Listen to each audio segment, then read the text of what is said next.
Friends, आप सभी का स्वागत है। आज हम 10th क्लास के विज्ञान विषय का ऑब्जेक्टिव देखेंगे। आप लोग सभी लोग बने रहें। तो स्टार्ट करते हैं। देखते हैं क्वेश्चन नंबर 1। देखिए क्वेश्चन नंबर 1 है क्या। क्वेश्चन नंबर 1 है कि प्रकाश की किरण गमन करती है।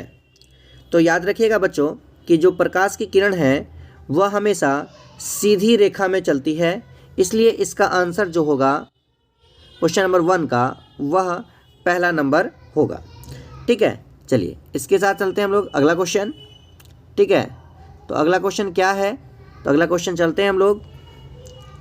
सर्च लाइट का परावर्तक सतह होता है। तो सर्च लाइट का जो परावर्तक सतह होता है वह हम लोगों का, देखिए यहाँ ऑप्शन दिया गया है उत्तल, अवतल, समतल, इनमें से कोई नहीं। इसलिए इसमें जो होगा, देखिए सर्च लाइट का परावर्तक सतह, ठीक है, तो सर्च लाइट का जो परावर्तक सतह होता है वो अवतल जैसा होता है। ठीक है, इसलिए इसका आंसर आप लोगों का वह बी ऑप्शन राइट होगा। ठीक, चलिए इसके बाद देखते हैं हम लोग नेक्स्ट क्वेश्चन तीसरा। निर्वात में प्रकाश की चाल होती है। निर्वात में प्रकाश की चाल जो होती है वह 3 × 10⁸ मीटर प्रति सेकंड। ठीक है, इसलिए इसका ऑप्शन जो होगा आपका वह ए होगा।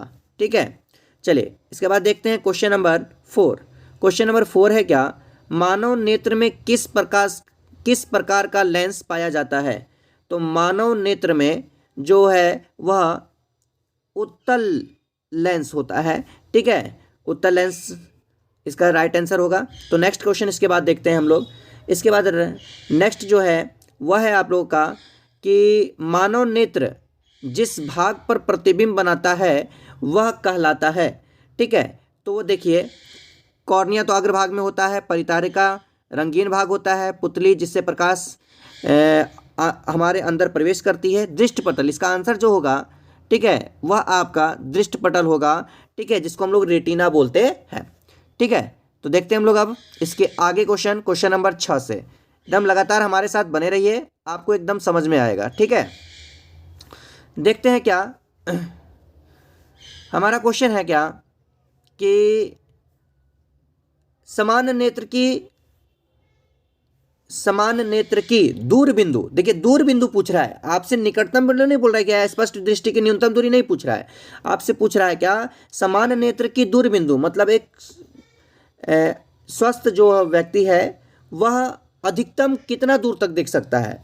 ठीक है, तो वह अनंत तक देख सकता है। ठीक है, इसलिए इसका राइट आंसर जो होगा वह अनंत डी होगा। ठीक है, 7वां नंबर देखते हैं। 7वां नंबर का क्या होगा, ऊर्जा का एसआई मात्रक होता है। देखिए ऊर्जा का एसआई मात्रक जो होता है वह जूल होता है। ठीक है, इसलिए इसका जो राइट आंसर होगा वो बी नंबर होगा। ठीक है, फिर चलते हैं हम लोग 8वां नंबर की तरफ। निम्न में से किसका अर्थ जल है। ठीक है, पेट्रो का, टर्बो का, ठीक है, टर्बो का, नाइट्रो का या हाइड्रो का। तो देखिए हाइड्रोजन, ठीक है, फिर हो गया हाइड्रा ऑक्साइड। ठीक है, तो H2O जैसे जल होता है ना, तो उसमें देखिए H2 होता है, उसी को हम लोग हाइड्रो कहते हैं। ठीक है, यहाँ पे देखिए यहाँ तो हाइड्रो ऑक्साइड हम लोग पढ़ते हैं इसमें। तो देखिए इसका जो राइट आंसर होगा वो क्या होगा, आपका डी नंबर होगा 8वां का। ठीक है, चलिए फिर बोल रहा है क्या विद्युत धारा का एसआई मात्रक। तो विद्युत धारा का जो एसआई मात्रक है वह आपका एम्पियर होता है बाबू। क्या होता है, तो एम्पियर होता है। ठीक है, डी आपका इसमें राइट आंसर होगा। ठीक है, 9 नंबर का। इसके बाद देखते हैं बाबू नेक्स्ट क्वेश्चन हम लोग देखेंगे। ठीक है, आप लोग एकदम बने रहिए। चलिए क्या बोल रहा है क्वेश्चन नंबर 10 जो है, क्वेश्चन नंबर 10 बोल रहा है क्या कि 1 वोल्ट कहलाता है, 1 वोल्ट कहलाता है तो 1 जूल प्रति कूलम। ठीक है, 1 जूल प्रति कूलम, तो आपका हो जाएगा क्या, इसमें बी ऑप्शन आपका सही होगा। ठीक है, 1 कूलम, ठीक है, 1 जूल प्रति कूलम।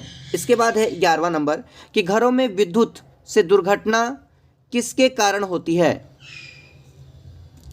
शॉर्ट सर्किट के कारण, देखिए फ्यूज तार के द्वारा, फ्यूज तार देखिए वो तो सुरक्षा करता है, वो तो होगा ही नहीं। ठीक है, शॉर्ट सर्किट, हाँ शॉर्ट सर्किट होता है। ठीक है, जब प्लस और माइनस वाले जो तार होते हैं वो आपस में क्या होते हैं, जब मिल जाते हैं तो प्रतिरोध का मान जो होता है वह बहुत ज़्यादा हो जाने के चलते, ठीक है, शॉर्ट सर्किट हो जाता है। इसलिए आपका जो होगा उसमें बी ऑप्शन इसमें राइट आंसर होगा 11 नंबर का। ठीक है, ये एकदम राइट आंसर है। फिर बोल रहा है क्या कि फ्लेमिंग के बाम हस्त में अंगूठा किसके दिशा को संकेत करता है। ठीक है, फ्लेमिंग के बाम हस्त में, तो ये देखिए बल की दिशा को संकेत करता है। किस दिशा को करता है, तो बल। ठीक है, तो 12 नंबर आपको याद रखिएगा कि यह हो जाएगा आपका राइट। अंगूठा याद रखिएगा हमेशा ऊपर की तरफ बल की दिशा को दर्शाता है। ठीक है, चलिए इसके बाद हम लोग नेक्स्ट मिलेंगे।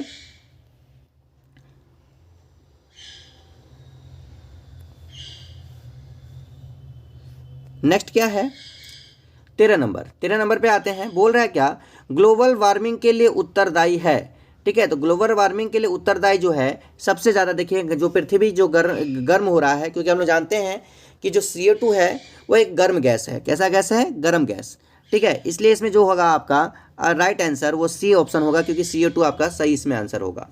14 नंबर देखते हैं, साग सब्जियों का विघटन होकर कंपोस्ट बनना किस प्रकार की अभिक्रिया है।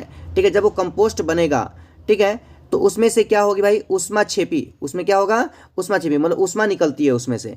ठीक है, तो देखिए आप देखिएगा कभी गोबर जो होता है वो कंपोस्ट बनता है, तो उसमें से जब उसको गोबर को छुइएगा तो उसमें गरम जैसा क्या होता है, गैस निकलता है। ठीक है, तो ये क्या हो जाएगा आपका, इसमें बी आपका राइट आंसर होगा। 15 नंबर देखिए, 15 नंबर क्या है, उपचयन वह प्रक्रिया है, ठीक है, जिसमें ऑक्सीजन का योग होता है, हाइड्रोजन का वियोग होता है, अर्थात इलेक्ट्रॉन का त्याग होता है। सभी, ये तो सभी है। ठीक है, जिसको हम लोग क्या ऑक्सीकरण भी कहते हैं। यह आपका डी ऑप्शन सही होगा इसका। ठीक है, अब देखते हैं बाबू, निम्नलिखित में कौन ऑक्सीकारक है। ठीक है, तो जो ऑक्सीकारक है तो इसमें जो होगा वो होगा H2S राइट आंसर होगा। ठीक है, चलते हैं हम लोग नेक्स्ट क्वेश्चन की तरफ। ये आपको क्वेश्चन नंबर 16 जो हुआ वो कंप्लीट हुआ। ठीक है, तो देखते हैं हम लोग नेक्स्ट क्या है।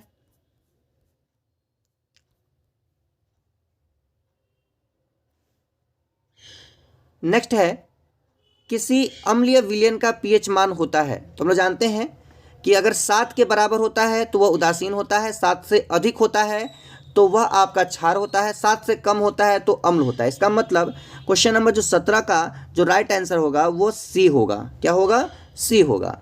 अब आ जाइए 18 नंबर पे, सोडियम कार्बोनेट का अणुसूत्र होता है।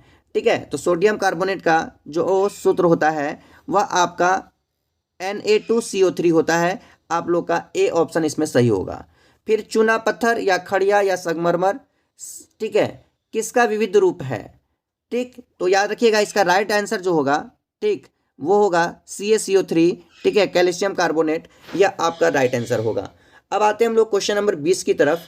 ठीक है, क्वेश्चन नंबर 20 बोल रहा है जठर रस का pH मान होता है लगभग में। ठीक है, तो 1 लेते हैं, 1 से 2 तक लमसम में होता है, तो इसलिए हम लोग इसको मारेंगे 1.2। राइट आंसर आपका 1 पॉइंट क्या होगा, 2 होगा। ठीक है, चलिए हम लोग नेक्स्ट देखते हैं इसके बाद 21 नंबर से। ठीक है, चलिए 21 नंबर से देखेंगे क्वेश्चन हम लोग। तो देखिए क्या है, लोहे से जिंक लेपित करने की प्रक्रिया को कहते हैं। ठीक है, तो इसको हम लोग क्या गैल्वेनीकरण या जस्तीकरण कहते हैं। इसका राइट आंसर जो होगा वो बी होगा। ठीक है, चलिए निम्न में से कौन आयनिक यौगिक है। ठीक है, तो हम लोग जानते हैं आयनिक यौगिक में, इसमें आयनिक यौगिक जो होगा वह क्या होगा, देखिए क्या बोल रहा है, निम्नलिखित में कौन आयनिक यौगिक है। इसमें से होना चाहिए, देखिए एक धातु और एक अधातु।